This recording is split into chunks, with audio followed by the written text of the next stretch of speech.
আপনাদের বাচ্চাদের হাতে ফোন দেওয়ার আগে ফেসবুকের এই একটা সেটিং অবশ্যই কিন্তু করে রাখা খুব দরকার। এটা কিন্তু আপনারও দরকার পড়তে পারে। কারণ দেখুন, আজকাল সোশ্যাল মিডিয়া আপনি আমি সবাই ব্যবহার করছি। অনেক সময় এমন হয় পাশে কেউ বসে রয়েছে, আপনি ফেসবুকটা স্ক্রল করছেন, করতে করতে হট করে এমন একটা ভিডিও চলে আসলো, তার ফলে কিন্তু আপনার মান সম্মান সেই পাশের ব্যক্তিটার সামনে কিংবা নিজেরই একটা খারাপ মনে হয় যে এমন একটা ভিডিও ফেসবুকে হট করে চলে আসলো। এবং আপনাদের বাচ্চাদের হাতে যখন ফোন দিচ্ছেন, তারা যখন ফোন ঘাটছে, হঠাৎ করে কিন্তু তাদের সামনেও এরকম খারাপ কন্টেন্ট, বাজে কন্টেন্ট, অ্যাডাল্ট কন্টেন্ট কিন্তু চলে আসে।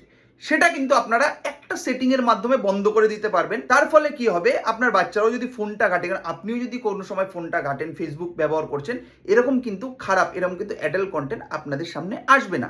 চলুন আমি সেটিংটা দেখিয়ে দিচ্ছি। তার জন্য কিন্তু সর্বশেষে ফেসবুক খুলে উপরে 3 ডটে ক্লিক করতে লাগবে। করার পর একটু নিচে স্ক্রল করলে সেটিং অ্যান্ড প্রাইভেসি, তারপরে সেটিংয়ে ক্লিক করলে পরে একটু নিচে স্ক্রল করবেন, কন্টেন্ট প্রেফারেন্স এটাতে আপনি ক্লিক করবেন। করার পরে যে সেন্সিটিভ কন্টেন্ট এটাতে ক্লিক করবেন, এটাতে শোলেস এটাই ক্লিক করতে লাগবে। সেভ করবেন। এখানে দেখুন দেখা আছে আপনার কী কী কন্টেন্ট আপনার সামনে আসবে না, ওকে করবেন। ভিডিওটা কিন্তু খুব ইনফরমেটিভ, যারা জানে না অবশ্যই শেয়ার করে দেবেন।